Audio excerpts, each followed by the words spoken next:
I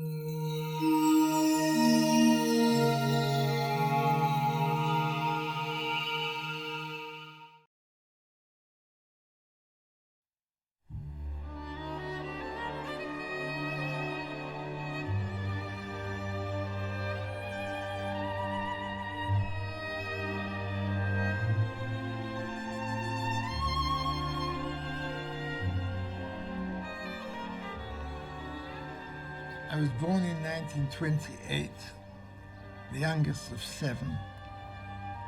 My mum and dad came from Eastern Europe to Manchester, England at the turn of the century. My mother was a very passionate Zionist. I remember chatting with my mum about things going on in Palestine, always nice things, always children, sunburnt, bronzed, always carefree. One day, I was introduced to a religious Zionist youth movement called Bnei Akiva. They communicated to us a magnificent dream of a paradise awaiting us, that if only we would leave this background of Manchester to the new future of Eretz Israel, of Palestine, where we were going to build utopia. And so I would daydream, thinking of myself out there in Galilee or somewhere, a rifle over my shoulder, pushing a plow, singing Hatikva as the sun sets on yonder horizon. I was determined to get there. And then a small miracle fell into my lap. I actually got a scholarship to go to Palestine in November 1947.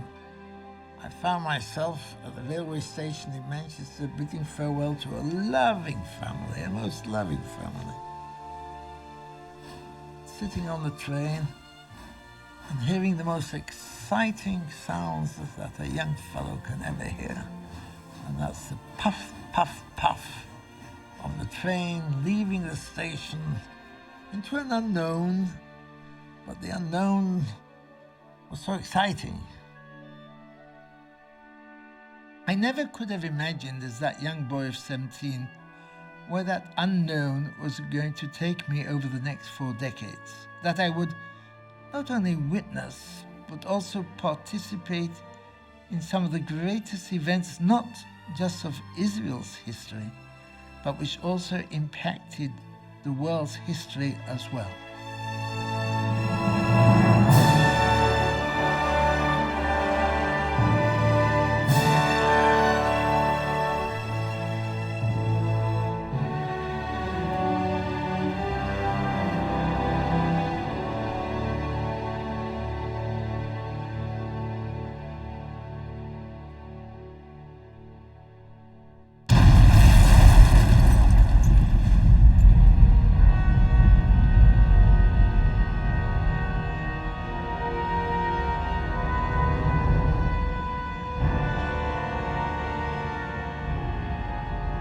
At the end of 1947, the ground in Jerusalem was beginning to shake as the United Nations was about to pass a resolution partitioning the country between Jewish state and Arab state.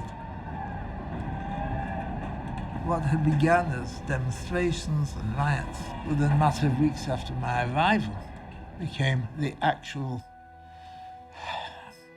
bloodiness of the War of Independence. It was in this atmosphere that the students of that group to which I belonged volunteered, and we became kind of a diggers' brigade. We were digging fortifications because the impending prospect was that 5 Arab regular armies were going to invade us. May the 14th, 1948. Midnight on that Friday, the British were due to leave the territorial waters of Palestine.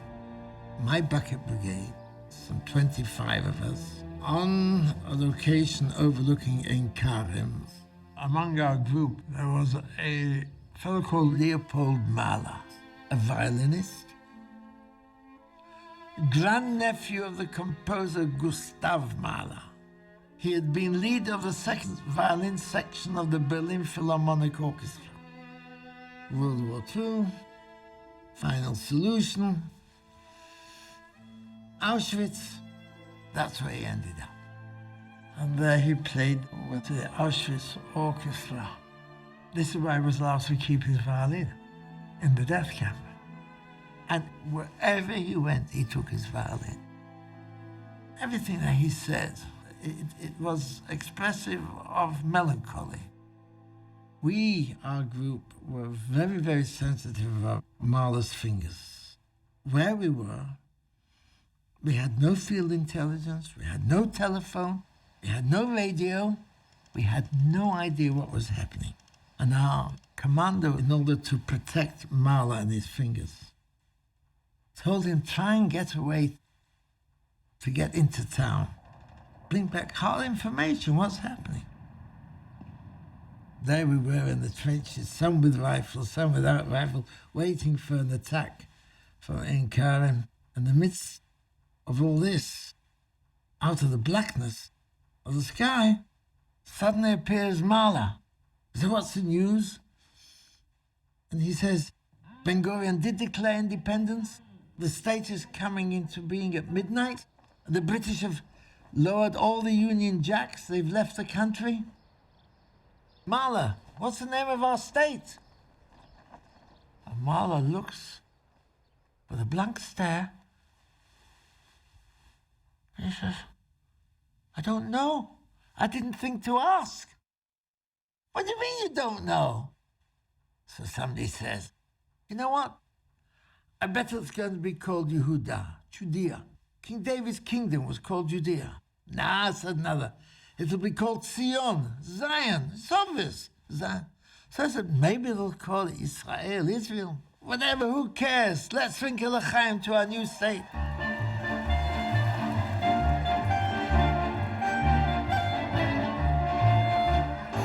And we went into town. That's where we found out the name of this state is called Israel. There were clusters of people all over the place celebrating. They saw Mahler's violin, so they urged him to take it out.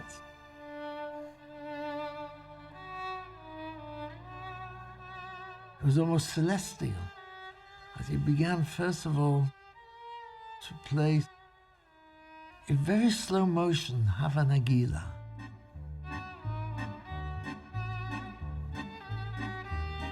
And then gradually the rhythm began to beat up until everybody, he got us all into a horror dance of his Hava Nagila.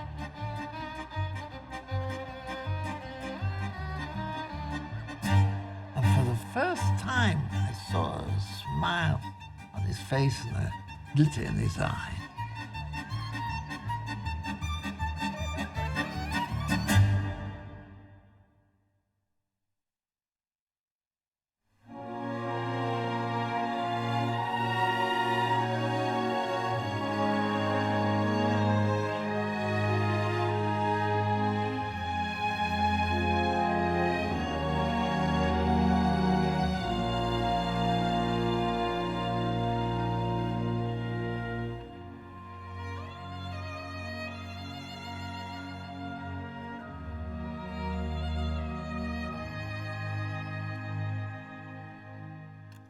Returning to Kibbutz Levi with a wife from the upper suburbia of the Jewish community in London, to still the tents and the shacks and the mud and the stones and the rocks of Levi, it didn't last very long. And a year later, we moved to Jerusalem. I'd always enjoyed writing, I'd always enjoyed editing. And in 1955, I got a job editing a rather obscure magazine published on behalf of the Jewish Agency. I was lucky to get this job, but it paid a pittance. I was moonlighting with whatever other work I could get in translation and composition. And this brought me into the orbit of the Ministry of Foreign Affairs. Golda Meir was the foreign minister.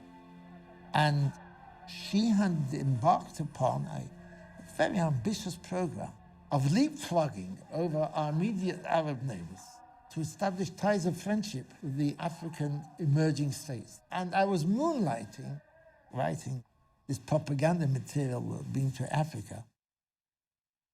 And the head of the department in the foreign ministry was a guy called Aide. And one day, this must have been about 1958, I got a phone call from him. And he said to me, Yehuda, would you like to come and join us in the foreign ministry? I said, sure I would.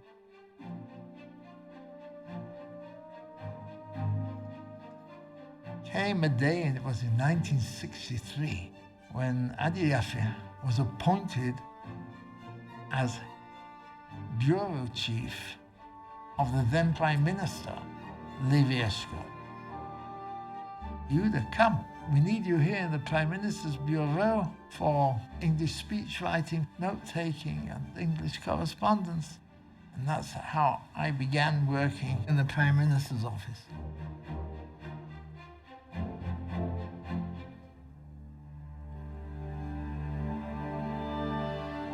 Eshkol, who was the most affable man, very easygoing boss, was utterly accessible. He loved Yiddishisms. The first speech I ever wrote for him, I put in the words, "And yes, we shall be a light unto the nations." And Eshkol, he could peer at you over his spectacles. And when he did that, you knew something was coming.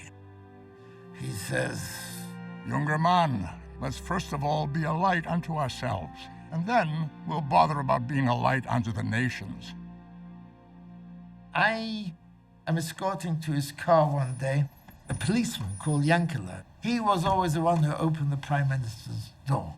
And so Yankele opens the door of the car, and Levi Eshkol, Prime Minister, says to him, "Nu, Yankele, how am I doing as your Prime Minister today? Bist zufrieden? Are you satisfied?" No, I'm not. My taxes are far too high. You have to bring them down. I'm being robbed. Yankele, we have to buy weapons for our army to deter our enemies, and that costs a lot of money. And we have to build homes for our refugee immigrants, schools for our children, hospitals for our sick, and factories for employment. The more we develop the economy, the quicker I'll be able to bring your taxes down. So be patient, Yankele. Be patient. Yankele looked at him with a look which says, maybe you will, maybe you won't. And then he saluted and he closed the door. And I'm standing there.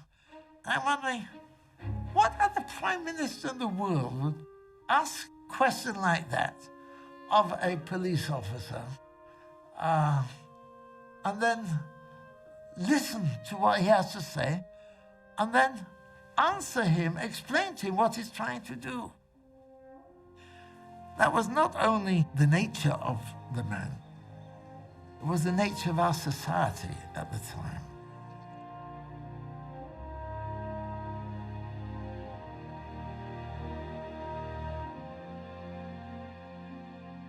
One day, a group of about 10, 12 leaders of the various Jewish federations in the United States come to visit him. One of them says to Eshkol, "Mr. Prime Minister, you expect us American Jews to know every new kibbutz, every new moshav. But what do Israelis know about us American Jews?"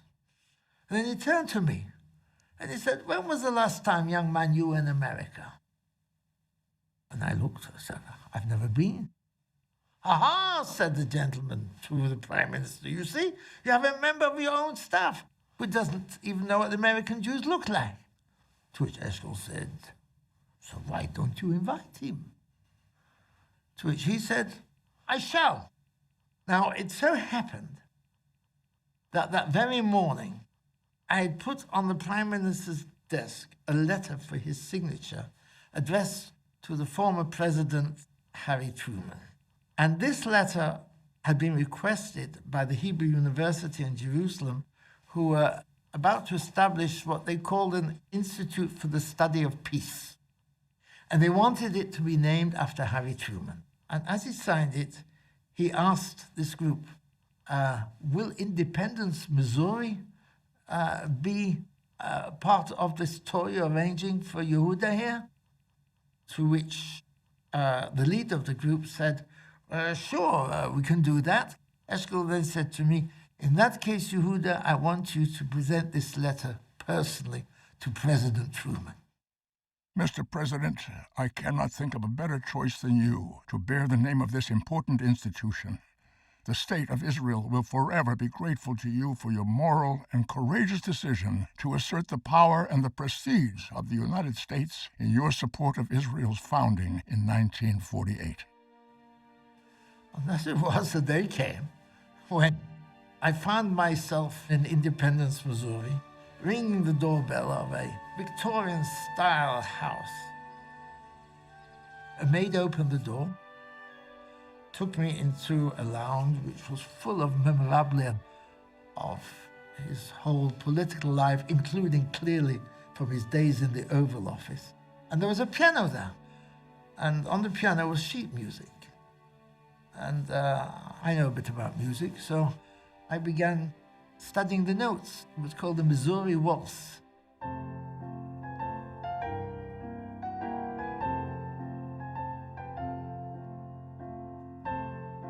I don't give a damn about that waltz, young man, but I can't say that out loud in public because it's the state song of Missouri.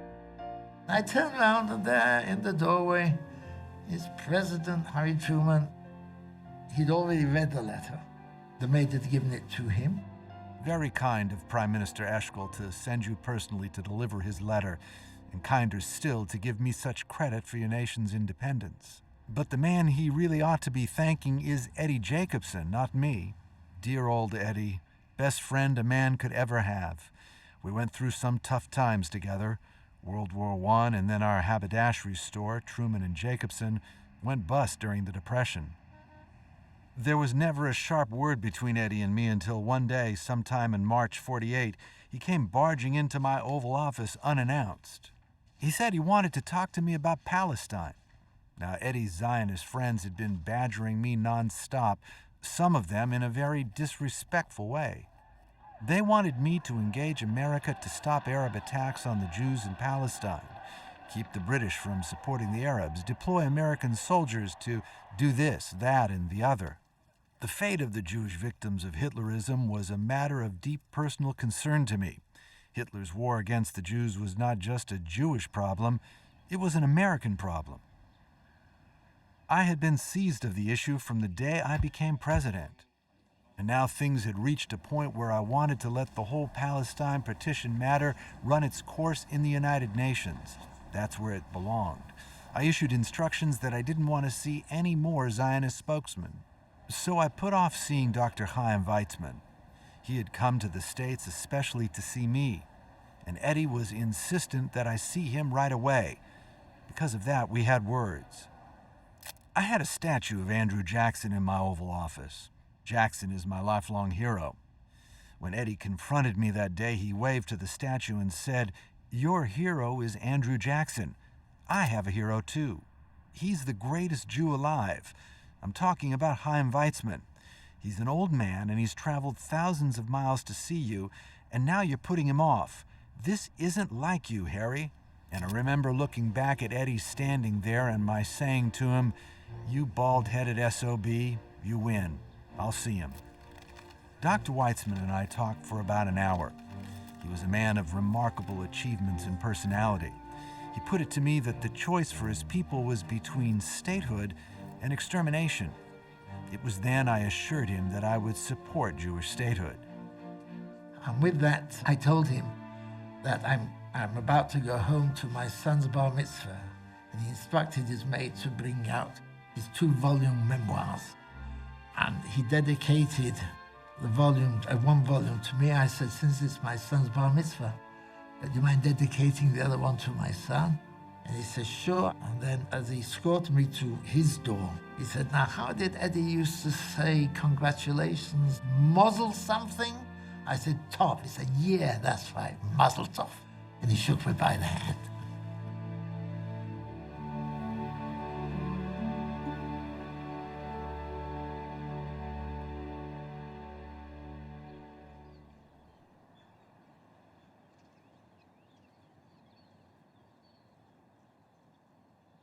Levi Eshkol was a pioneer already in the 1920s in the Jordan Valley. He was a member of the very first kibbutz that was ever established called Degania. And irrigation became his thing. As he entered into government service, he oversaw the construction of the national water carrier, which remains to this day the spine of all our water supplies throughout the country. And if you're looking for the origins of the Six-Day War that broke out in 1967, it begins with the fact that the Syrians up in the north on the Golan Heights were striving to divert the headwaters of the River Jordan, which was the main water supply of the national water carrier. So if the Syrians were going to succeed, then the country would dry up.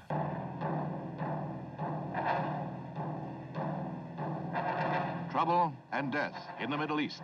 A ground and air battle heavily damages Tiberias on the Israeli-Syrian border. Israeli Premier Levi Eshkol inspects the ruins. The fighting erupted quickly when Syrians allegedly fired on Israeli farmers operating tractors. Israel used tanks, mortars, and aircraft to counterattack. Premier Eshkol said friendly foreign powers will understand the situation. Nasser then joined Syria in support of this, I can only describe it as the initial act of war. And I can still remember the Independence Day of 1967. There was a parade of the Israel Defense Forces, and taking the salute was the Prime Minister Levi Eshkol. And by his side was his Chief of Staff, Lieutenant General Yitzhak Rabin. Rabin was handed a note, and then he handed the note to Eshkol, and that note said that Nasser has just blockaded the Straits of Tiran, the maritime route to our southern city, Eilat.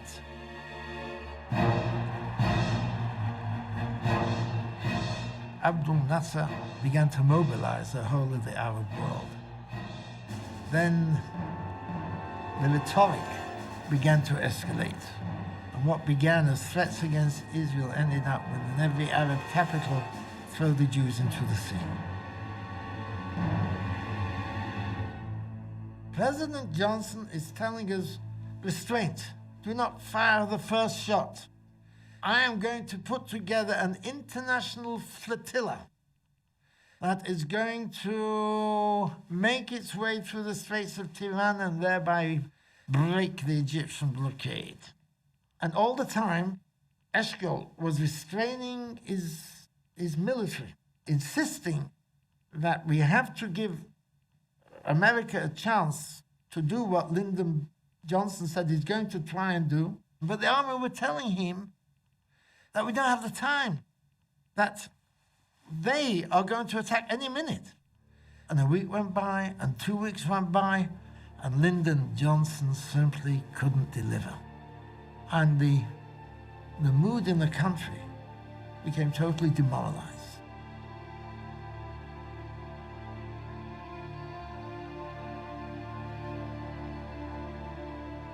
כל אדם בר דעת לא יקשה להבין כי קולות קיים בקרבת הגבולות הריכוז הרב של צבאות מצרים ובעלי בריתה יכולה בכל עת להתרחש התלקחות.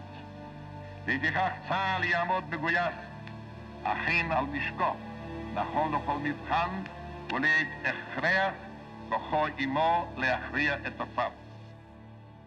I was in the room when Eshkol's chief diplomatic advisor came in to say that we've again received a message from President Johnson that we should show self-restraint, and the Russians have sent us a message that we should beware of firing the first shot, and the Prime Minister's military secretary added that the Egyptians have introduced poison gas equipment into the Sinai, and we've no gas masks in the country.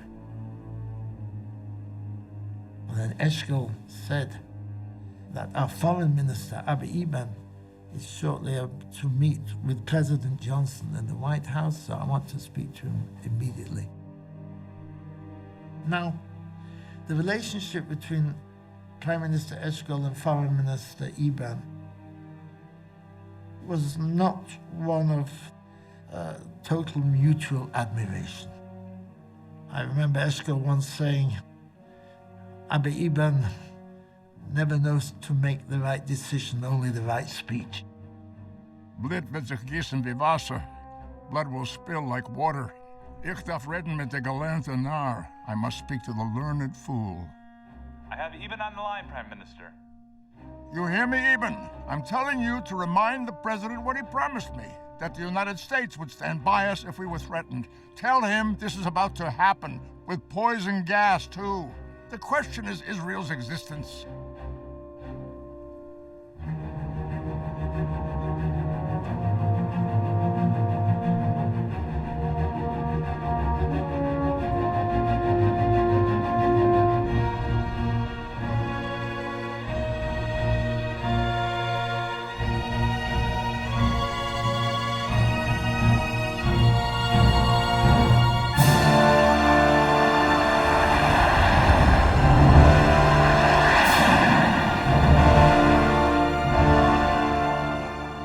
Menachem Begin called on the Prime Minister at his office, and as he walks in, Eshkol says to him, his eyes bright with a beaming smile, Begin medaf machana shechiyonu. We have to make a Thanksgiving benediction. This morning, our Air Force caught the whole of Egypt's Air Force by surprise and destroyed practically all of it on the ground. We've taken complete control of the skies and the Gaza Strip, and now we're moving deep into Sinai. The Syrian, Iraqi, and Jordanian Air Forces have tried firing back, but we're in the process of destroying them as well. Baruch Hashem. Thank God. Tell me, the Jordanian attack, how serious is it? So far, just artillery exchanges, mainly in Jerusalem, with a few skirmishes around Mount Scopus. I've sent word to King Hussein through the UN and the Americans that if Jordan stays out of the war, we won't touch them.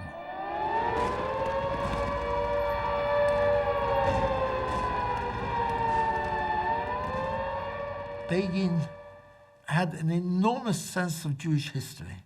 I'm now quoting him what he said to me. He said, I took myself into a corner and I thought to myself, this is the opportunity to be able to get back all our treasures lost to the Jordanians in the old city in 1948.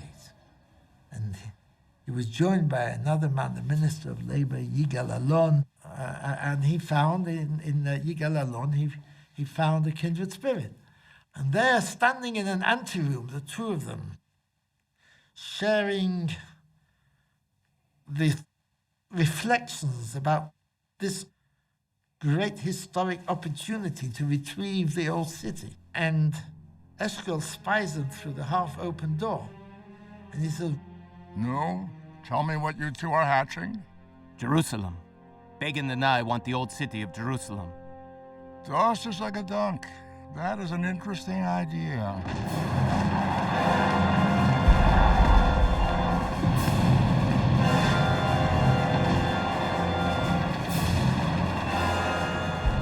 The Jordanians are pounding away. Jerusalem streets are empty. And then shells begin to all around in the general area of the Knesset. Everybody is ordered into the shelters.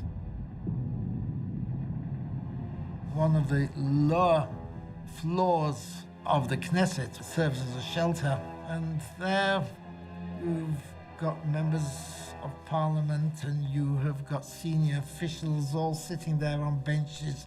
and you've got clerks, and you've got cleaning women, and you've got everybody all huddled, bundled together, scores of them in this shelter, and then enters Ben Gurion from one side and enters Begin from the other side, and they move towards each other and they embrace, and there are cheers galore as they see these two old oppositionists.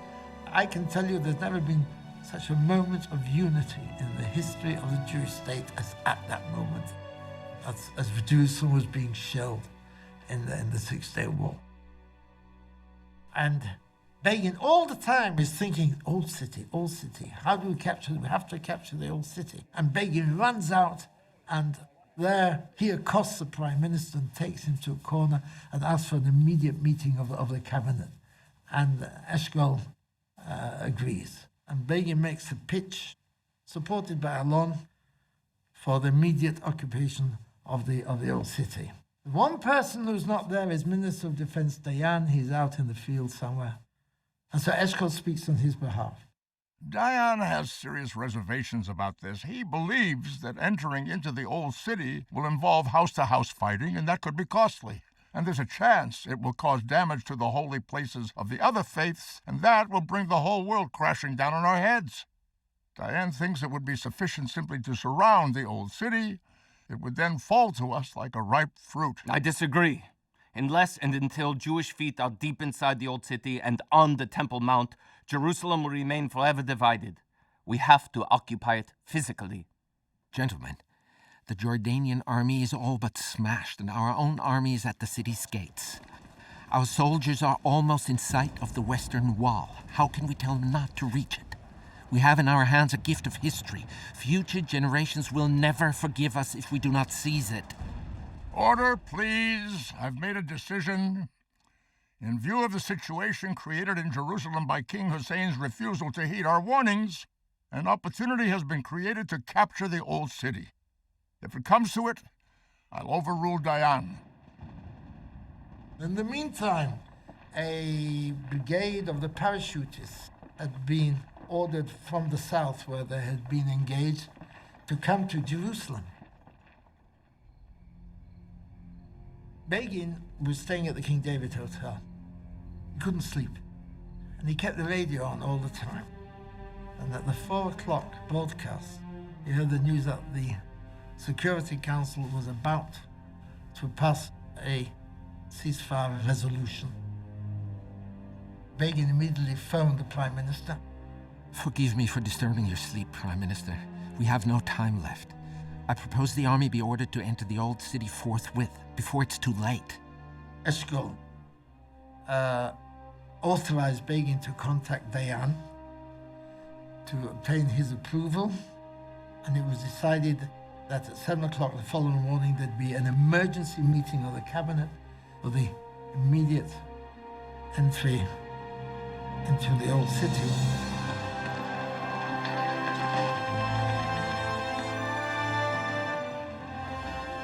The parachute brigade found serious opposition, but nothing like the intensity that they had feared from the Jordanian Arab Legion, who were good fighters. And within a few hours came what in the Israeli folklore is a declaration that has entered the pantheon of Israeli triumph. Those were the words communicated over the radios by Colonel Motagor, the commander of the Parachutist Brigade. Har Habayit beyadenu, the Temple Mount is in our hands.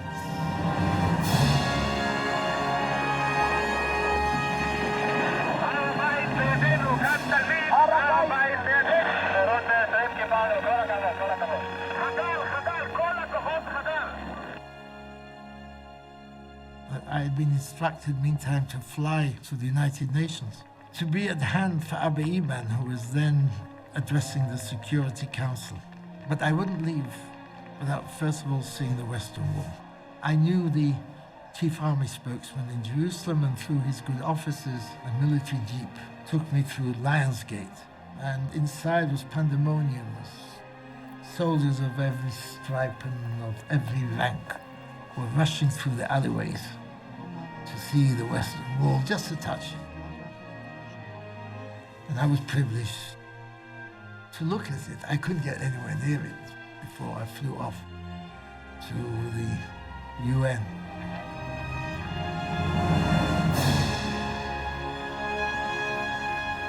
And here it must be stressed, this was the first time since the destruction of the temple in the year 70 AD that one of its major constructions that remained was back in the hands of the Jewish people.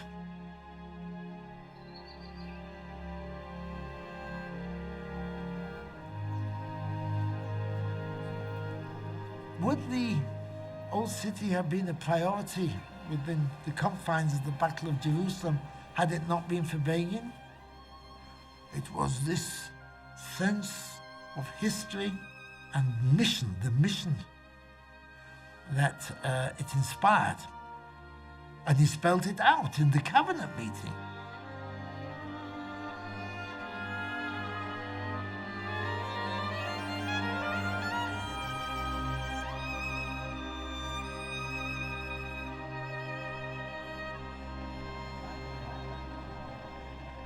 Well, it was only the historian looking back who saw Levi Eshkol in the perspective of the extraordinary war leader that he really was. As the countdown to war began, certain major generals were publicly accusing Eshkol of procrastination, of temerity, of indecisiveness, and simply lacking the guts to make the decision to do what was necessary to do. He withstood all these pressures until the exact moment when he knew it was time to go. And by his side was a very important chief of staff, Yitzhak Rabin. And so if you take all this together, the war was more successful than anybody had anticipated. Within 6 days, we had the whole of Sinai, we had the whole of the Gaza Strip, we had the whole of the West Bank, we had the whole of the Golan Heights. And Levi Eshkol, with this Yiddish wit of his, he was going around everywhere doing this. So somebody asked him, what does this V stand for? You would expect him to say, like Churchill, V for victory. And he said, this is a V. Wie kommt man heraus von das? How do we get out of all this? Suddenly we're in control of large Arab populations and vast territories.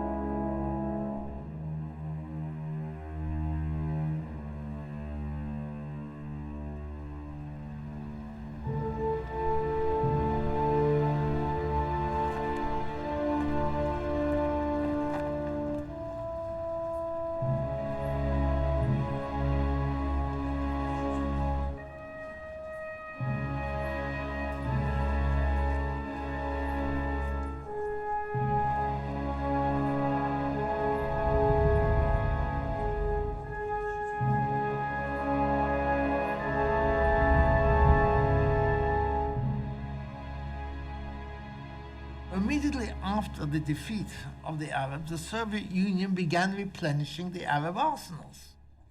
Those who were in the inner circle here in Israel knew a horrendous truth, that we had virtually exhausted ourselves in having accomplished in a matter of 6 days this extraordinary victory. We won the 6-day war with French aircraft, particularly the Mystère and the Mirage. In those days, France was our major supplier. But on the very eve of the war, French President Charles de Gaulle slapped an arms embargo on us. So when the war ended, we had no spare parts. And this is the context in which the Prime Minister, Levi Eshkol, decided he must speak to President Johnson. Back in Washington, President Johnson also decided it's time he had a word with Levi Eshkol. And it was at the president's suggestion that instead of meeting in Washington, he invited Levi Eshkol to his ranch in Texas. I get a phone call from Jerusalem to New York instructing me to drop whatever I was doing and put yourself totally at the Prime Minister's disposal for the course of his visit to the States, which began in New York. Should I try to talk Hebrew to you? English. Mr. Prime Minister, are you seeking military aid from the United States at this time, sir? Are you seeking additional aircraft, phantom jets, as has been reported, sir?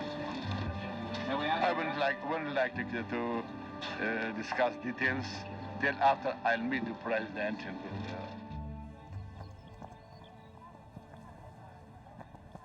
We flew down to San Antonio, Texas.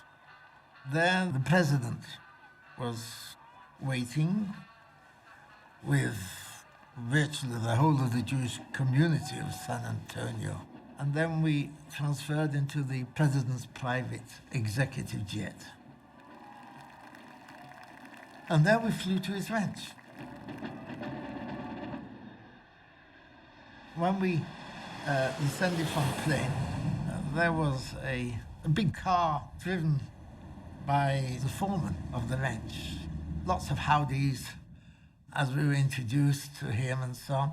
And the president said, "I'll take over the wheel now." This beefy guy, he goes charging into his acres. And the acres were vast. So we were bumping around. We came into one pasture, and there was a whole herd of cows there. And the president went charging right into them, and they scattered except one. That's Daisy. She's as pig-headed as a Texas senator with colic. Vos reta goy? What is the Gentile talking about? This is my old homestead, Mr. Prime Minister. This hill country is where my mammy and pappy brought me up. Most of my neighbors are my old playmates. I've known them all my life. Very nice, very nice. Then we came to a cowshed. And we stopped at the cowshed, and out jumps the president and Eshkol behind him. And here you've got this 6-foot-plus Texan. Every stride, muscular authority. And our little Levi trying to keep up with his Homburg hat.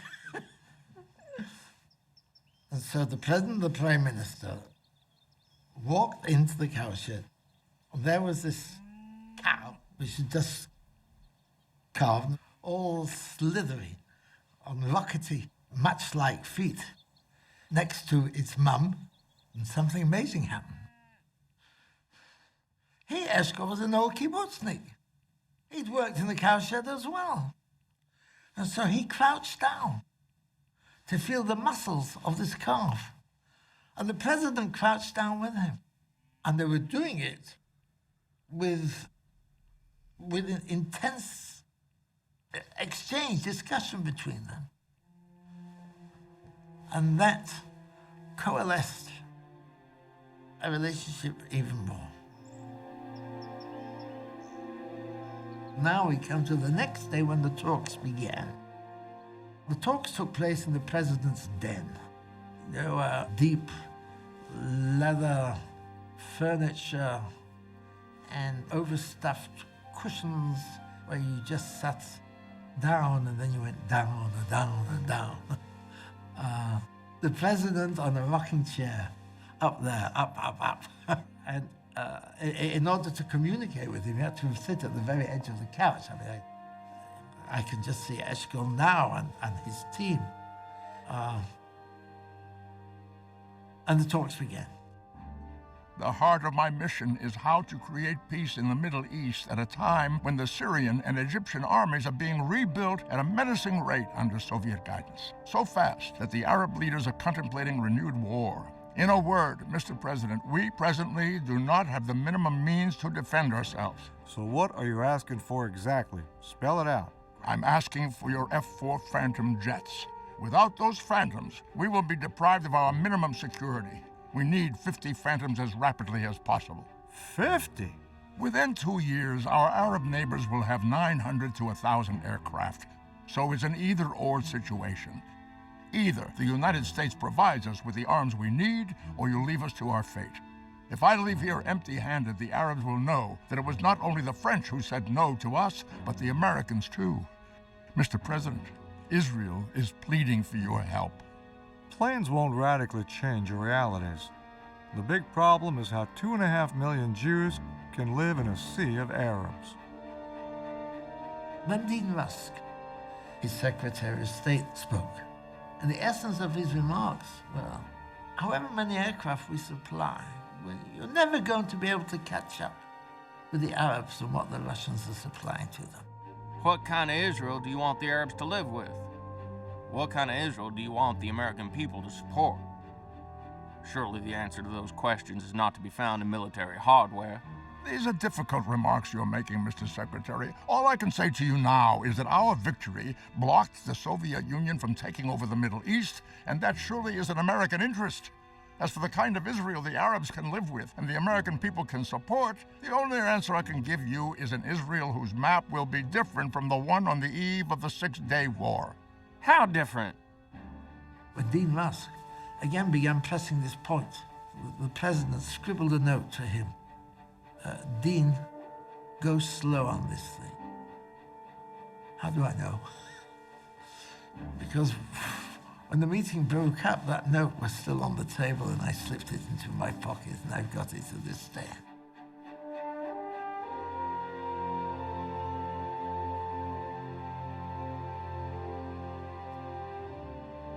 Those words, Dean, go slow on this thing, echoed a sentiment within the president himself, that he was not going to accept blankly the advice of his advisors on the subject. That was something inside him that was whispering that we have to help in some way. I have absolutely no argument with you, Mr. Prime Minister, as to your peace aim and the need to keep Israel secure. And it seems to me that the most useful thing that can be done is for America to reach an agreement with the Soviets to avoid an arms race, while at the same time trying to get some kind of peace process going. Levi. What was that, Mr. Prime Minister? Nothing, just a sigh. If only we could get the peace process going. The chances might be slight, but time must be given to try. Mr. President, how much time? I would love somebody in the world, here in this room, to tell me how I can get a peace process going with the Arabs. But instead of peace, we're faced with an Arab rearmament that again threatens our very existence. Mr. President, the state of Israel is the last chance for the Jewish people. But I know of only one address to acquire the tools we need to defend ourselves, and that address is you. Eshkol had caught the president's inner ear. And the president came back with a draft of a written statement. The bottom line of it meant, and you could see this in Eshkol's eyes, yes, we've understood you, we understand your predicament, and we are going to consider favorably the supply of the F-4 Phantom aircraft. And I can still see Levi Eshkol's face as he rose, and the president rose, and they shook hands warmly, and Eshkol said to him, "Thank you, Mr. President, thank you."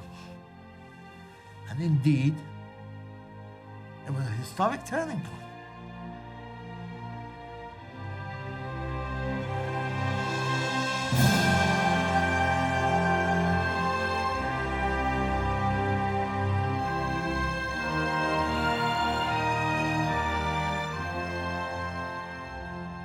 Levi Eshkol summoned Lieutenant General Yitzhak Rabin, Chief of Staff of the Israel Defense Forces and a hero of the Six-Day War, to report to him on what had happened in his conversations with the president. If the president is true to his word, there could be a new relationship between us and the Americans. It might even be the start of a de facto strategic alliance. This is why, when I retire soon from the Army, my ambition is to be appointed Israel's next ambassador to Washington. You, ambassador? Are you telling me you're ready to stand around at cocktail parties, sit through boring banquets, and play all those dreary diplomatic games diplomats have to play?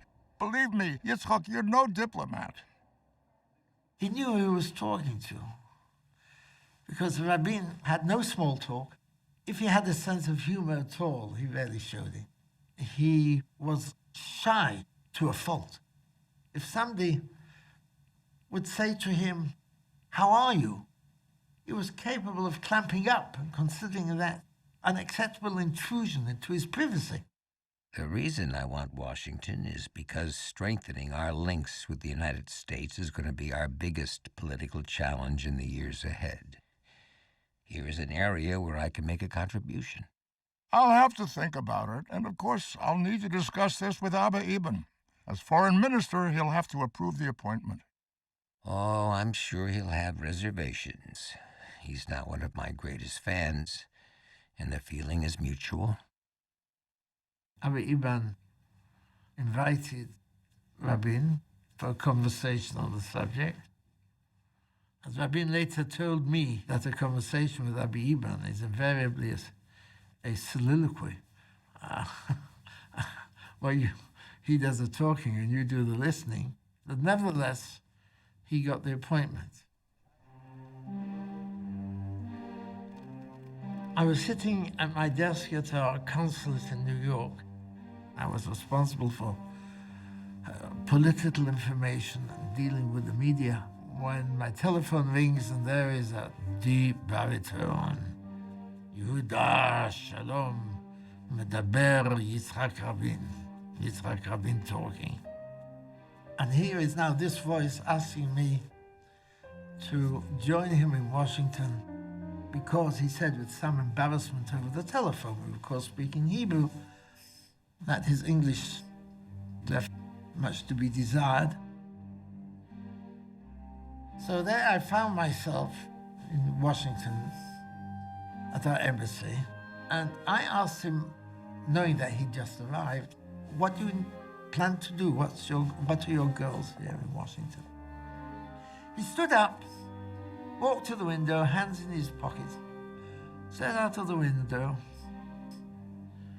and talking to space, not to me, said, My objectives in Washington are: 1, to ensure that Israel is provided with her defense requirements; 2, coordinate the policies of the United States and of Israel in preparation for possible peace moves; 3, securing American financial support to cover our arms purchases and buttress our economy; and 4, ensuring that America employs its deterrent strength to prevent direct Soviet military intervention against Israel in the event of war. This was a mind that was so analytical, so structured, that you would put before him what would seem to be the complexity of issues, and he'd very soon cut right to the bone and say, well, it boils down to this: A, B, C, D, E. I remember he asked me to prepare a talking paper. This essentially was my job, talking papers. And so there I was on that first day, trying to transpose his cryptic Hebrew into a simple English.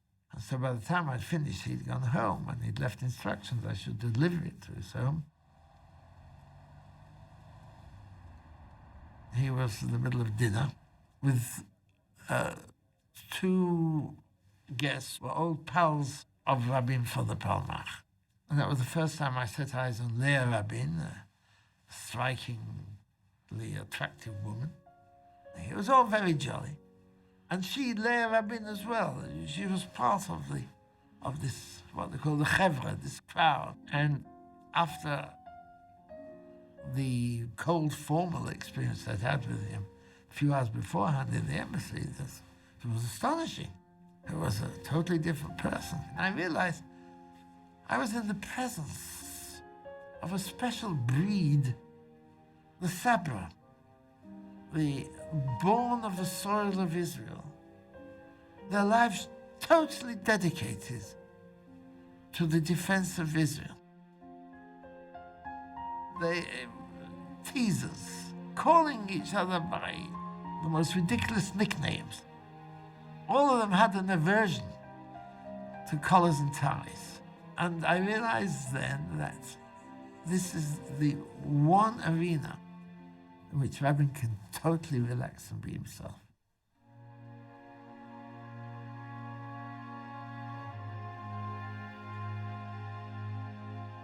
It was literally very few months after Rabin assumed office as ambassador that he gave instructions to lower the flag over the embassy door to half-mast and open a memorial book for visitors to express their condolences at the passing of Prime Minister Levi Eshkol of a sudden heart attack.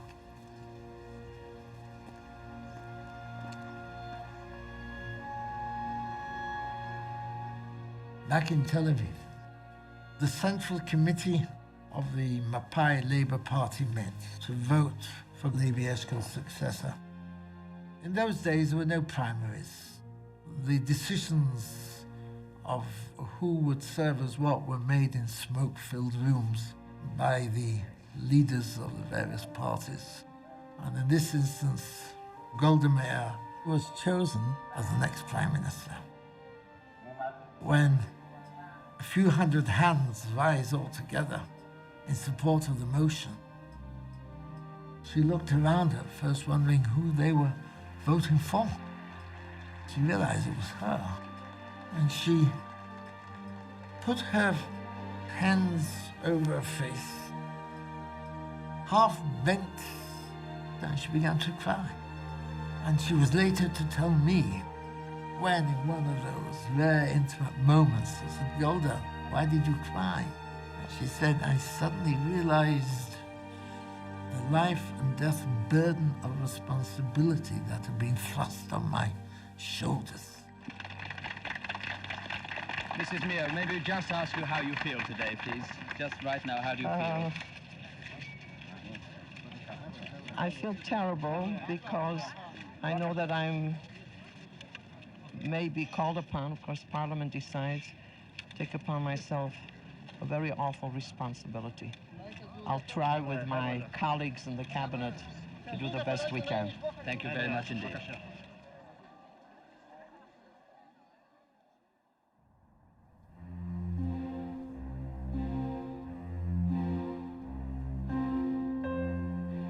In the Washington scene, Rabin was very, very quickly recognized as not the normal run-of-the-mill diplomat.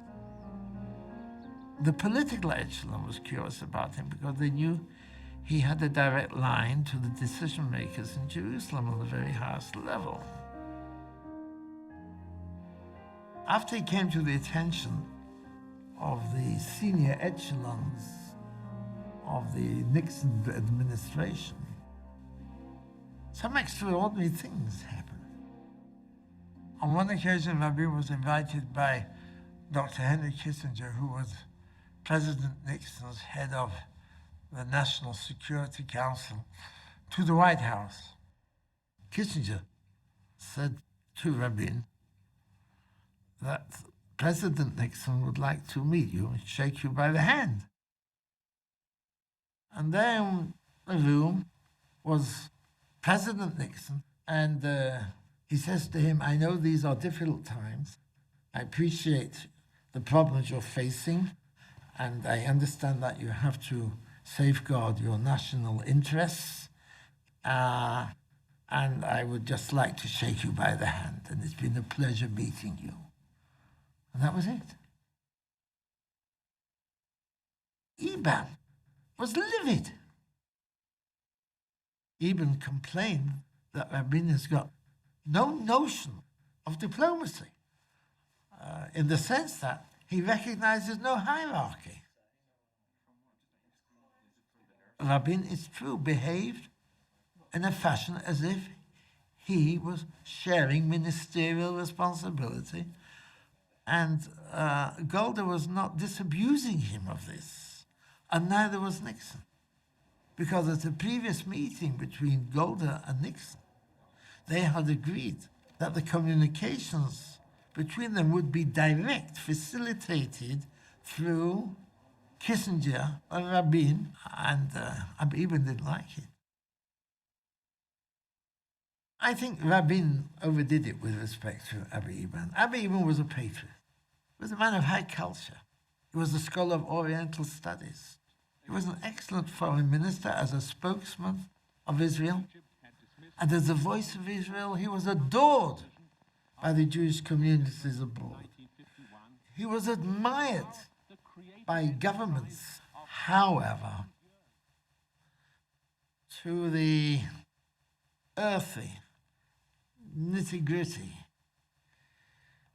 pioneer generation, fighting generation of Israel leadership, he was a square peg in a round hole. To blockade, after all, is to attempt strangulation.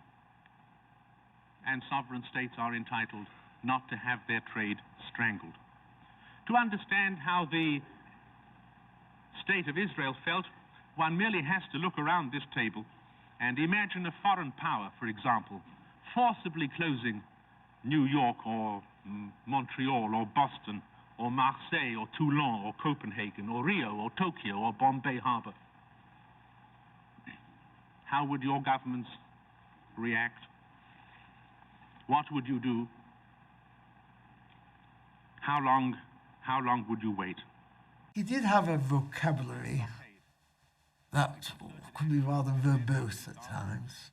There was a satire, a parody of him addressing the United Nations General Assembly, and there were all the delegates with English dictionaries quickly turning over the pages trying to find out the words, what the meanings were, but I learned from him a lot.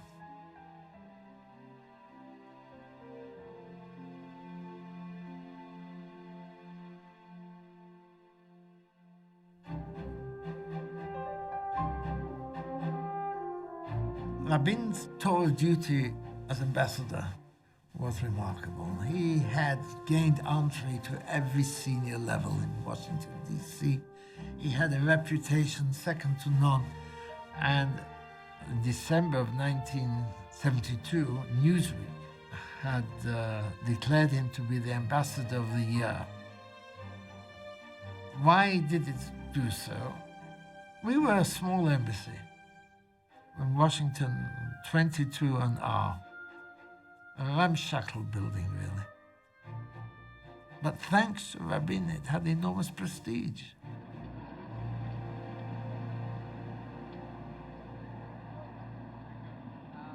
Yitzhak Rabin had returned from Washington in the early part of 1973, having concluded his tour of duty as ambassador. I had returned some 6 months before that and became Golda Meir's head of the Foreign Media Bureau. While he was in Washington, Golda had promised him a job in the cabinet. And we met, Rabin and I, over coffee in a downtown cafe in Jerusalem one day. And he spoke very bitterly of the fact that she wasn't keeping her promise. He had virtually nothing to do.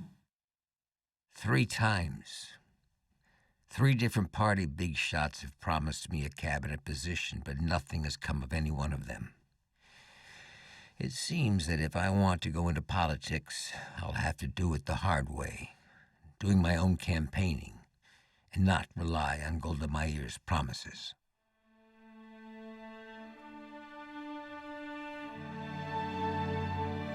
Golda Meir exuded a sense of warmth on the one hand, and also the classic Jewish grandmother of keeping a very watchful eye on you. Time and again, she would reiterate the famous phrase that all Jews are responsible for each other. Her whole life was an expression of it. She was born in Kiev in 1898 into family Mabovich. Her family moved to the United States in the early part of the 20th century. Ended up in Milwaukee, of all places. She married very young a man called Morris Maas, whom I understand was a sign painter by profession, but his whole inner being was that of a poet. He was a lover of the arts. He was happy in Milwaukee, going to concerts and to art galleries and moving in those circles of high culture. And all the time she in Milwaukee was going to these passionate Zionist meetings until the day came, and we're now in the early 1920s, and she's saying, we're going to Eretz Israel, to the land of Israel. To do what? Literally to drain swamps. In other words, to go to kibbutz. And the kibbutz that she chose was an isolated place in the middle of swamps called Merchavia. And she loved it, and he hated it.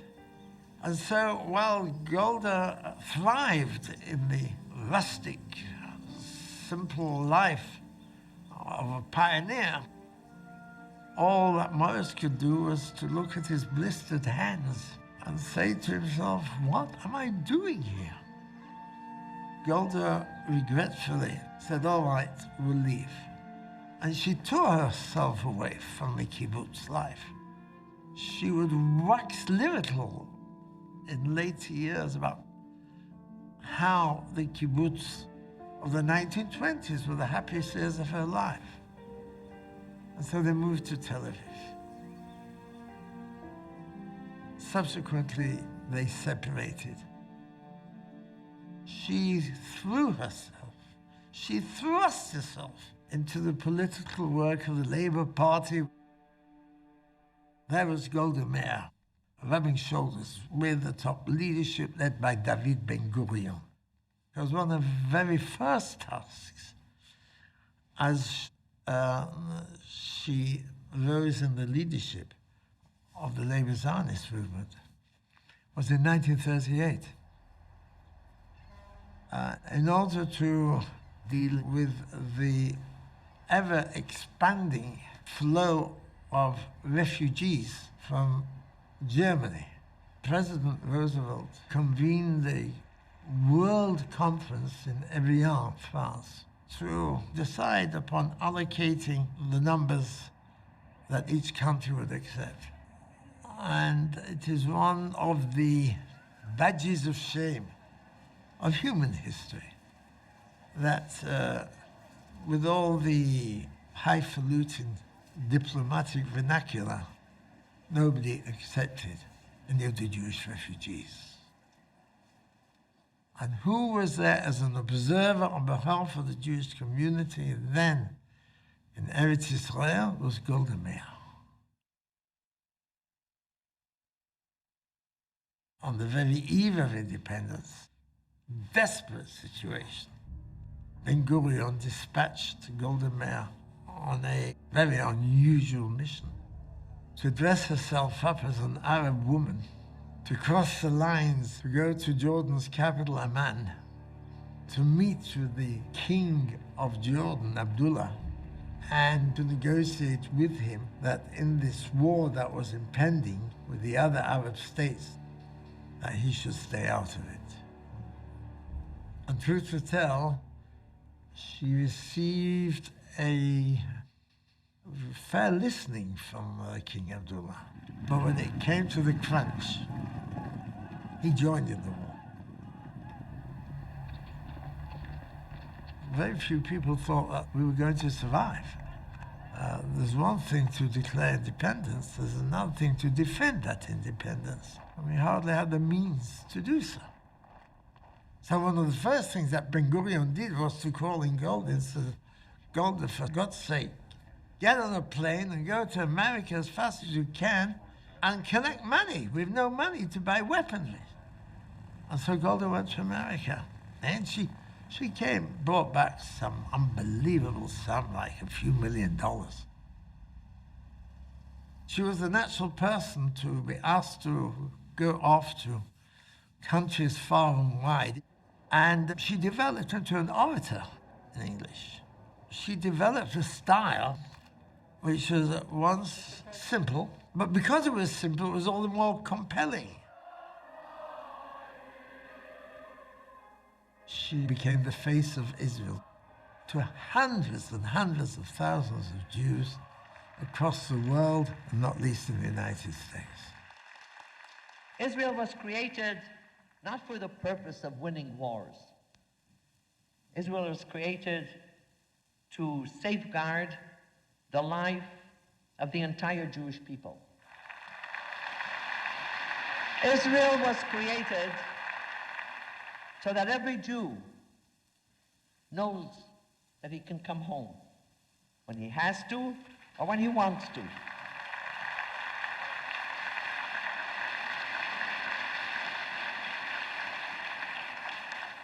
And Israel was created for the one purpose that is the greatest of all, and that is the ingathering of our people.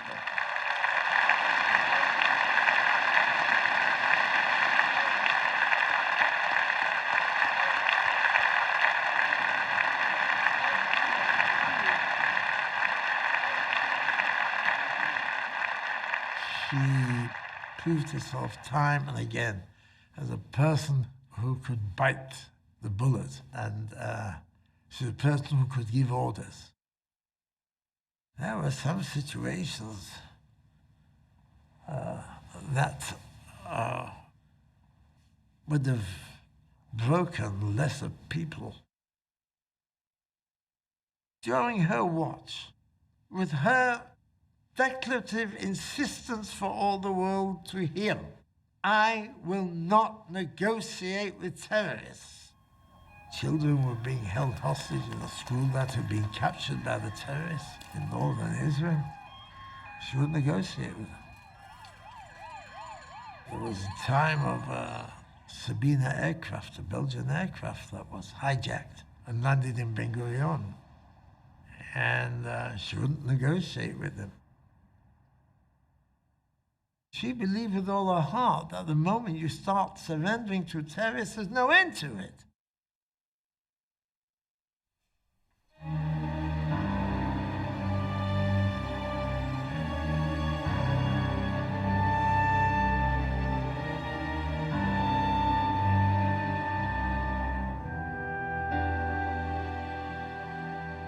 In September 1973, there was a trickle of Jews from the Soviet Union that were allowed out. It was very difficult to get out of them. The only exit they had was from Russia to Vienna. Just outside Vienna, there was an old castle called Schenau, and that we had rented as a way station, a transit point for such Jews. And there was this day in September when the Russian train, at the very border of Austria was hijacked. Am 28. September kam der Zug mit 37 sowjetrussischen Juden fahrplanmäßig in Machek an. Mit ihm die beiden arabischen Terroristen, die beim Besteigen des Zuges angeblich weder von den sowjetischen Zugbegleitern noch von den tschechoslowakischen Grenzbeamten bemerkt worden waren. Hostages were taken, and the ultimatum that was given to the Austrian government was close the Schenau transit camp. Bruno Kreisky, Chancellor of Austria, a Jew, capitulated on the spot, closed down Schenau, gave the terrorists safe passage through the Vienna airport, and off they flew to Libya.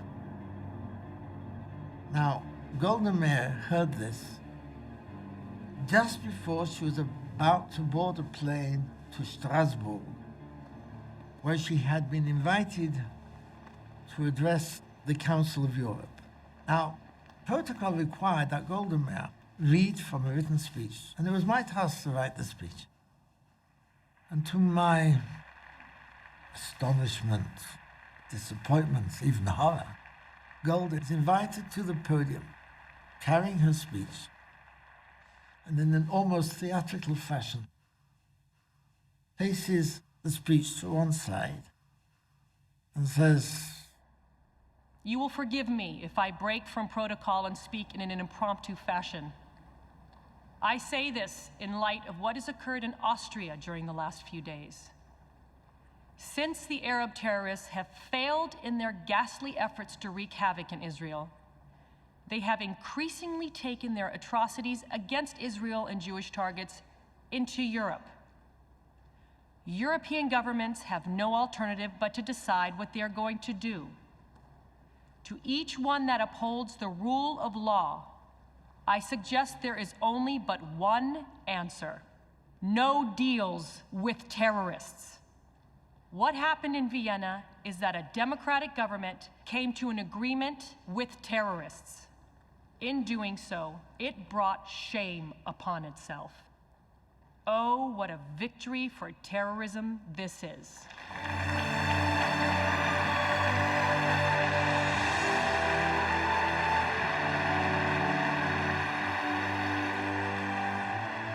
They gave a tremendous applause.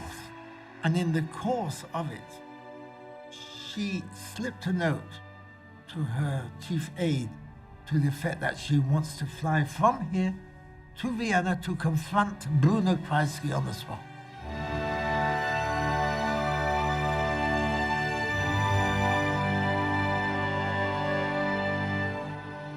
And Bruno Kreisky received her. To the best of my recollection, when she was ushered into the room, he stood up but he didn't shake her hand. Now, when you receive a guest, an important guest, you invite a cup of tea, a cup of coffee, something, nothing. And she began on a very reasonable note, expressing disappointment. You and I have known each other for a long time. And I know that, as a Jew, you have never displayed any interest in the Jewish state. That is correct. I have never made any secret of my belief that Zionism is not the solution to whatever problems the Jewish people might face.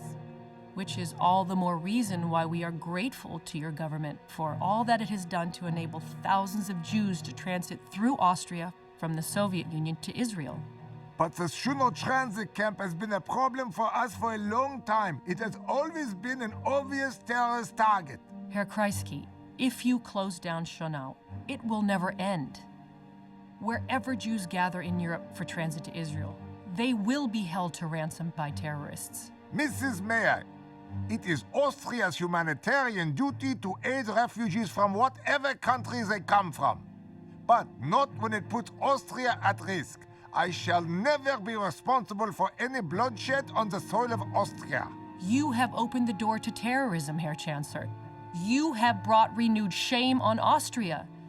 I have just come from the Council of Europe. They condemn your act almost to a man.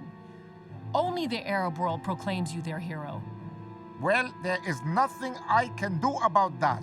You and I belong to two different worlds.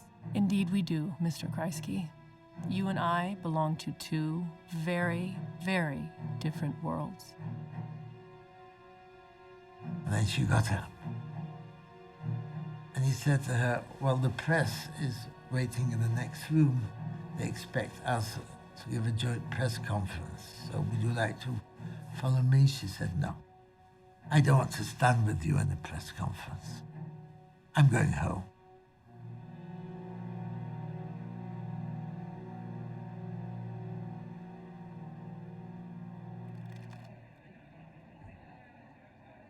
We flew back home that night. We arrived in the early hours of Wednesday morning, and there was the Israeli media in a packet waiting for asking what actually happened. And she said, I can sum it all up by telling you he didn't even offer me a glass of water. Then she huddled with her defense minister, Moshe Dayan, and there she heard for the first time that the Egyptians and the Syrians were mobilizing.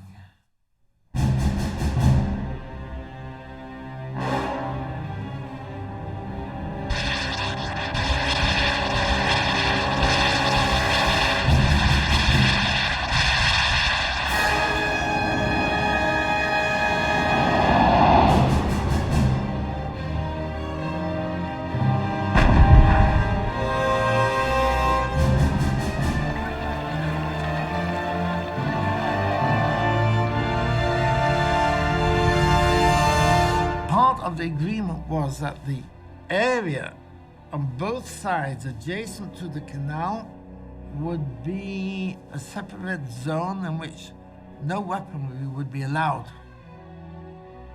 The ink had not yet dried when the Egyptians, with the Soviet advisors, pushed forward a vast number of their SAM missiles into this zone on their side of the canal, which meant that they now had control of the skies for about 10 miles on our side of the canal.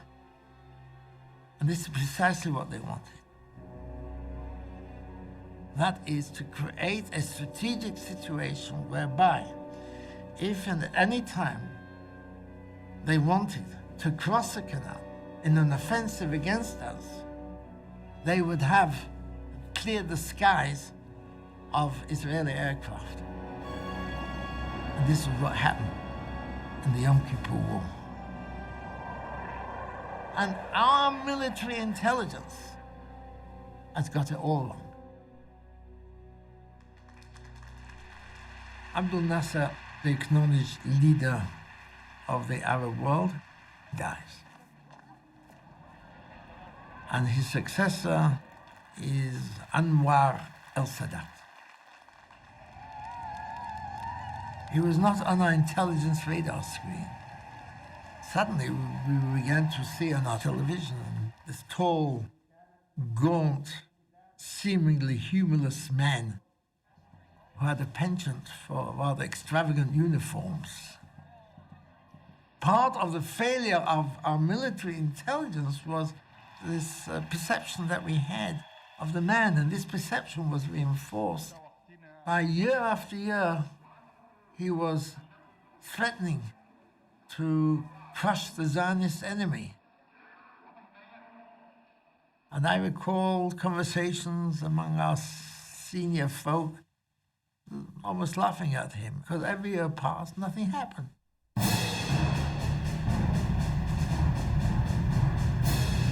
And all the time, clearly he was building up his forces. We didn't have great respect for the Egyptian forces, didn't have great respect for the Syrian forces. But then we were still in the euphoria of the victory of the Six-Day War. This conceit expressed itself in our manning both the Egyptian and the Syrian line with a nominal number of young soldiers in the regular army. We had hardly any reserves. We were cocky.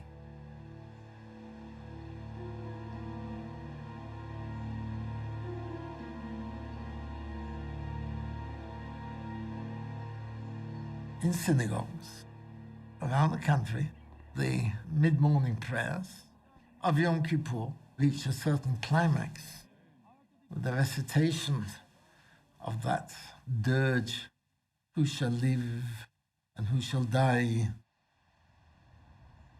And in the midst of that, in the synagogue where I was at, the chief warden mounts the podium, he bangs on it and makes an announcement. Will all those who are members of the military reserves Please leave immediately and directly to your units. Take with you your uniforms and your weapons. And the siren went. And there were military jeeps and command cars back and forth.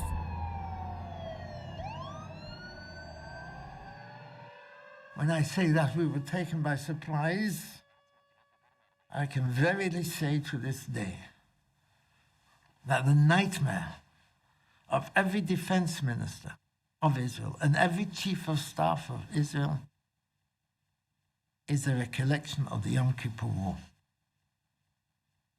Taken by surprise.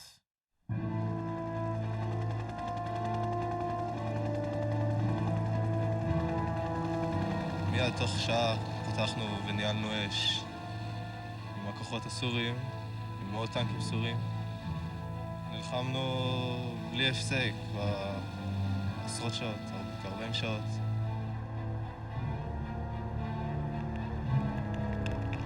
בסופו של דבר נשארנו לגזרה 3 טנקים. והמפקד הוא המ"פ שהוא נפצע בגב. בסוף הוא...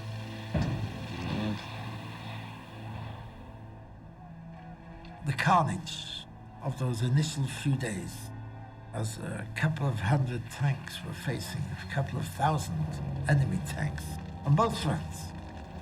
The Egyptians across the canal in force. The Syrians had occupied much of the Golan Heights and were now beginning to descend from the Golan Heights onto the road leading to Haifa. אנחנו צריכים עכשיו להמשיך וללחום בחירוף נפש, בגבורה ובאמונה, כעם שיודע שנלחם על חייו, ואנחנו נלחמים על חיינו.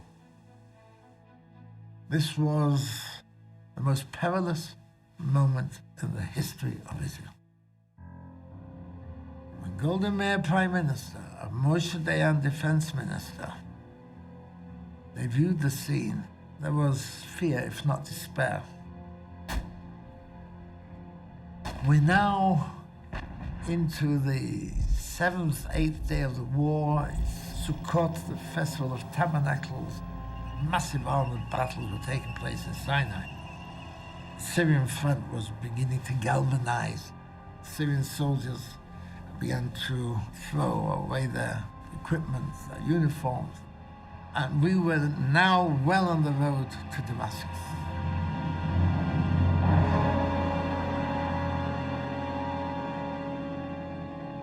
And it was at this point that Golda Meir said she wanted to visit the Syrian front.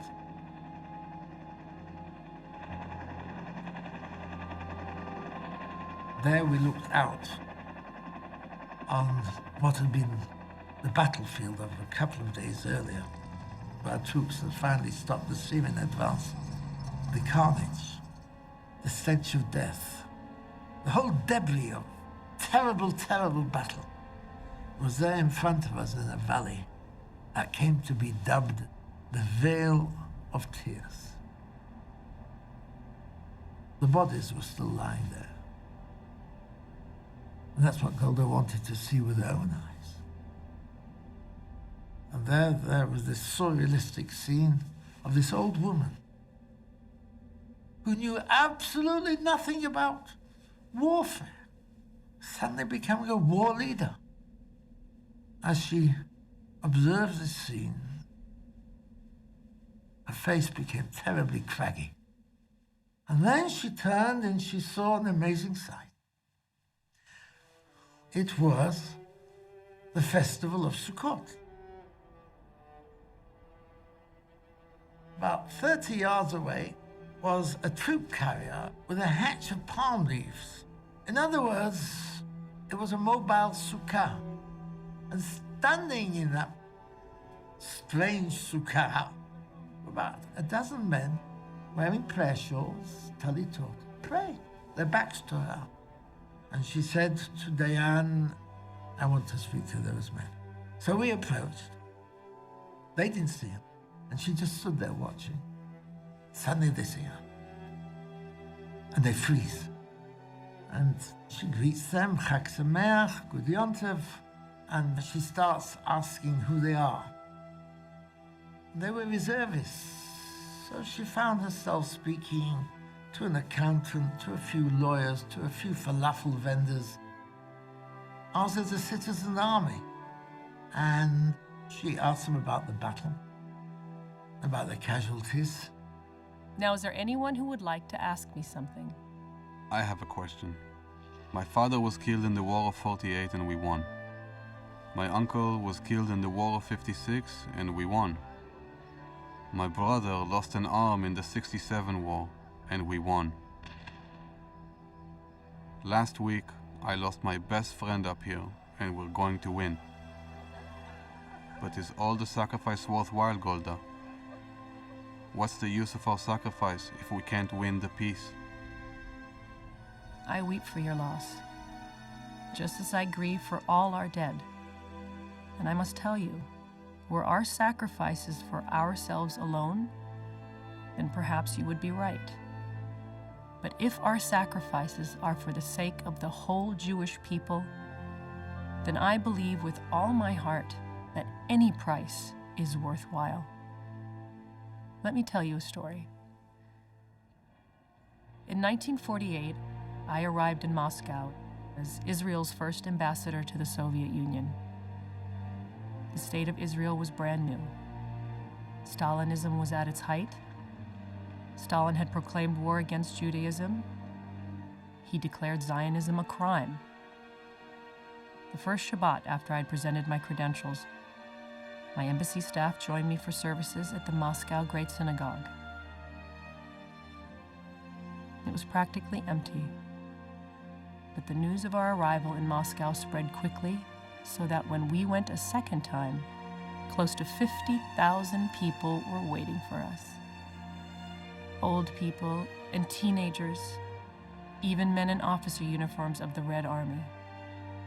Despite all of the official threats to stay away from us, Jews had come to demonstrate their kinship with us. Inside the synagogue, people surged around me, stretching out their hands, crying, "Shalom Aleichem, Goldala, welcome, Golda. Goldala, leben sollst du. Golda, a long life to you." And all I could say over and over again was, "I dank euch, was ihr Zeit geblieben jeden." I thank you for remaining Jews. And some cried back to me, "Mir danken Medinas Yisrael." We thank the state of Israel. And that is when I knew for sure that our sacrifices are not in vain.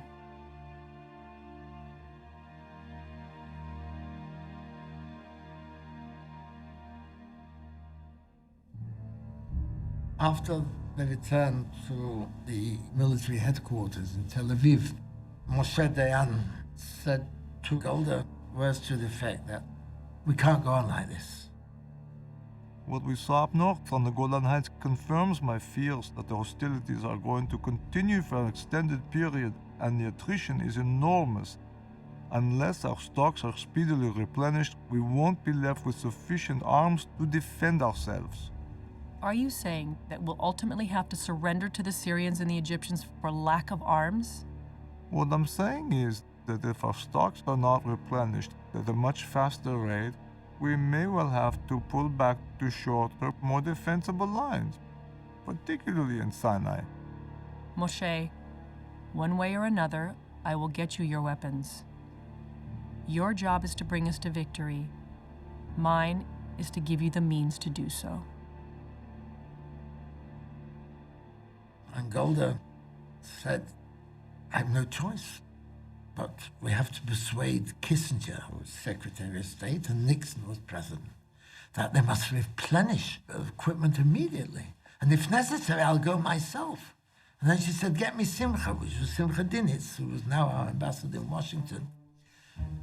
And it was in the middle of the night in Washington, and Golda said to him, Simcha, you've got to wake up Kissinger now and tell him that you've got to persuade the president to replenish aircraft, tanks, cannon, whatever. And Dinitz woke up Kissinger. And there began an extraordinary exchange between Kissinger And Richard Nixon was sitting in Key Biscayne, Florida, trying to escape Washington because of the Watergate scandal. And we have the record of the telephone exchanges in which you hear Nixon's voice. And you know that man's been drinking. His language is slurred. But nevertheless, his mind remained sharp.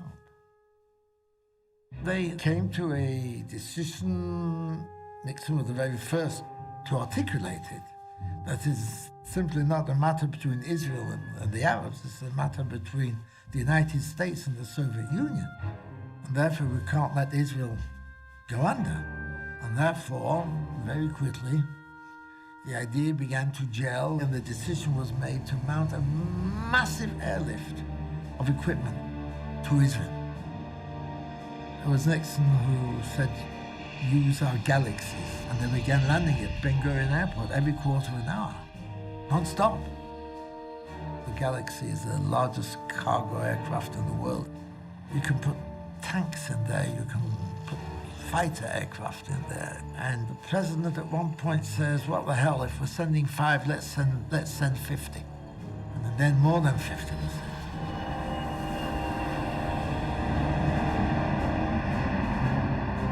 But they had to refuel somewhere en route to Israel. And not a single European government would give them permission to refuel on their territory. Not a single one of her pals in the Socialist International would agree to any of these American planes landing on their territory for refueling purposes. So eventually, they refueled in the Azores, which really belongs to Portugal, but there was an American base there. She considered herself and the Labour Zionist movement to be part of this grand fraternity of international socialism, not communism, God forbid, but social democrats. She was perplexed to the extent that her most fervent beliefs had been shaken, if not shattered, and that apparently was a breaking point. She picked up the phone to the chairman of the Socialist International, Willy Brandt, the Chancellor of Germany, and she said to him, Willy, I would like you to convene an urgent meeting, which she did, and it was held in London.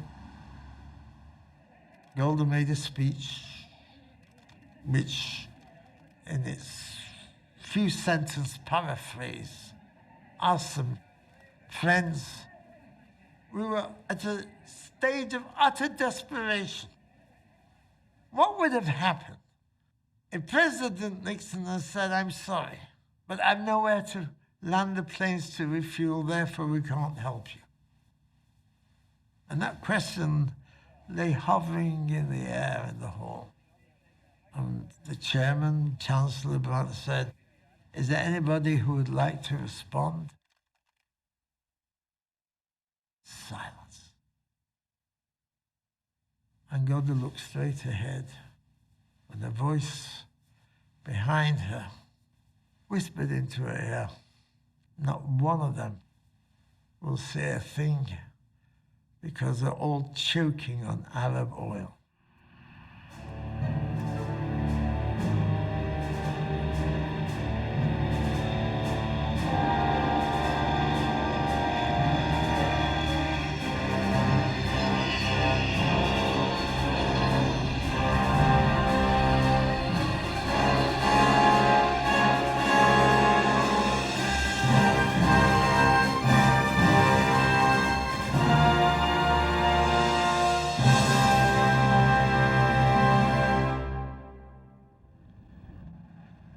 I'm here to discuss with our friends the impact of recent events and the possibilities for joint efforts towards peace. And Kissinger began a shuttle beginning between Cairo and Jerusalem. This was his first shuttle to bring about a separation of forces between Egypt and Israel along the Suez Canal area. and then Damascus, Jerusalem, Jerusalem, Damascus, and back again to bring about a separation of forces along the Golan Heights. This is a beginning for a real and lasting peace with all our neighbors and all our borders. And this is a day that we hope that Syrian mothers, Israeli mothers, Syrian young wives, Israeli young wives, children on both sides of the border can go to sleep at night without terror, dreams of who knows if their dear one is alive today, will he be alive again on the next day? Mr. Secretary, this is really, to a very great extent, your day. And very central to this shuttle back and forth was a prisoner exchange.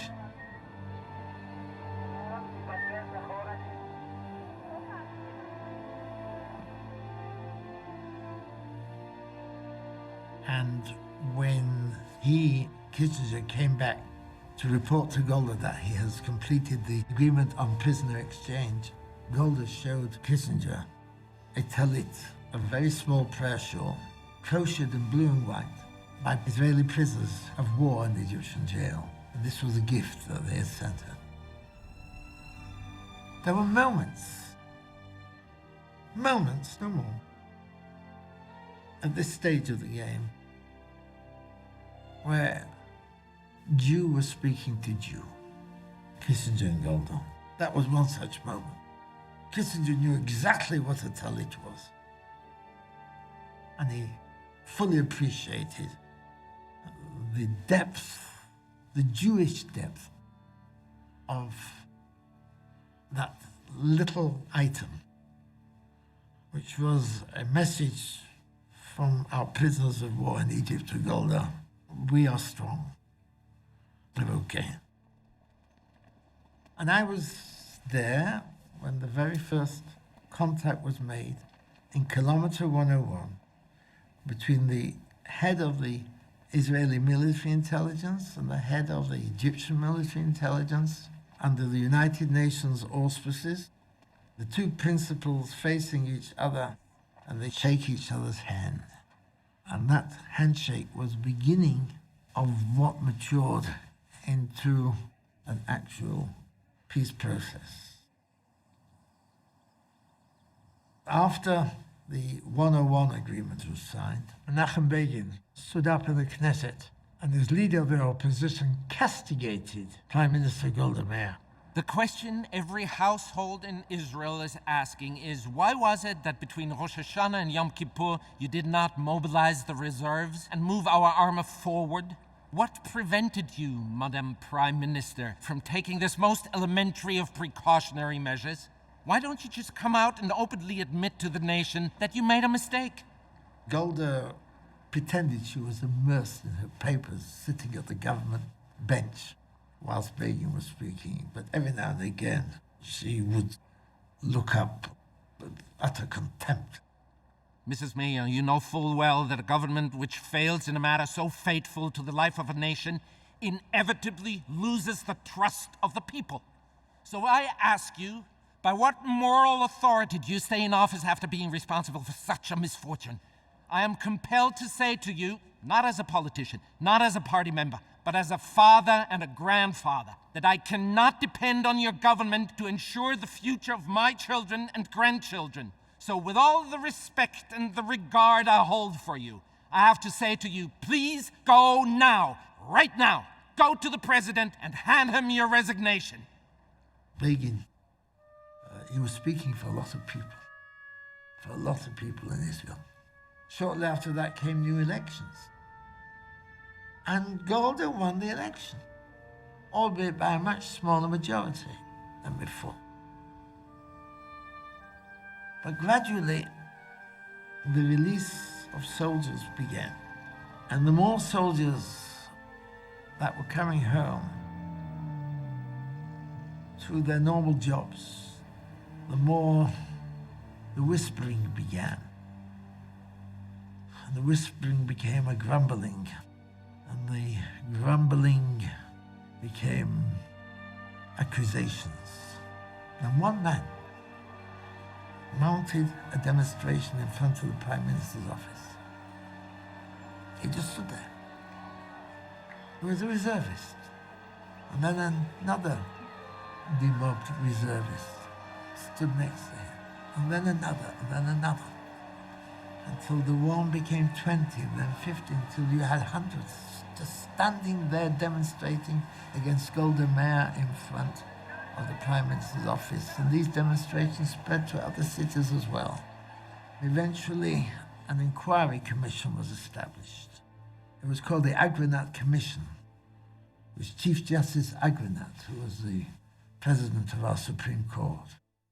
And since its mandate, which had been established by the government, related only to the military aspects of the war, the political echelon, the Golda Meirs, the Dayans and company, they remained untouched.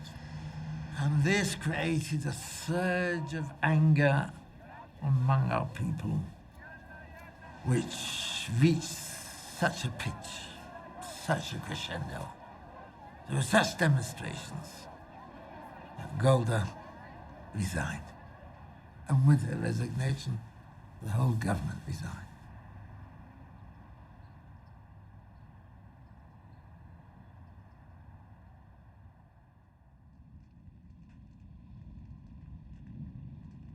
Seen in retrospect, yes, Yom Kippur War began as utter disaster and ended with destroying virtually the enemy forces. Now, if you look at Golda through the prism of how that war began and how it ended, and what political processes that then transpired as a consequence of the war, put her script into its proper proportion within the totality of that period of history, then I have to say that Golda, yes, looms large in the pantheon of Israel's great prime ministers.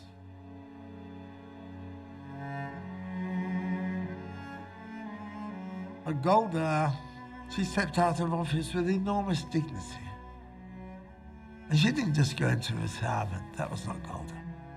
She took up the cudgels of what was one of the greatest humanitarian movements of contemporary Jewish history, namely the struggle for the freedom of Jews in the Soviet Union who want to leave, and they wanted to leave in their masses, the Let My People Go movement.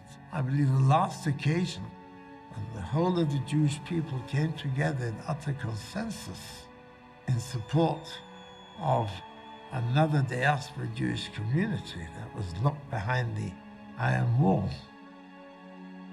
And one of the reasons was because they were inspired by Golda Meir. Today, no one hears these two words together: Jewish refugee. There's no Jew in the world that needs to be a refugee. There's no Jew in the world that needs to feel that he is homeless. Would tens of thousands of Jews in a year and a half from Russia be out and going anywhere else? What gives the strength to these young men and women? What is it that gives these young people the courage, the audacity to struggle for their right? And their right, they say in one single sentence, we are Jews. There is a Jewish state. We want to be part of our people and part of our country. It is as simple as all that. What is her legacy? Her legacy is what she articulated to these soldiers looking at the Veil of Tears, that for the Jewish people, any sacrifice is worthwhile. If a Jew dares to dream a dream, believe him that this may come true. For 2,000 years, our people, the classic refugees of the world, those who are always candidates to be massacred, to be discriminated against, to be second and third and 10th class citizens in all parts of the world. Despite that, our people for 2,000 years in exile had the courage to dream a big dream. One day, we will come back to the land from which we were driven twice before. We will there establish again our sovereignty. We will work with our hands to create everything in that country. We will live at peace with our neighbors and in peace with the entire world.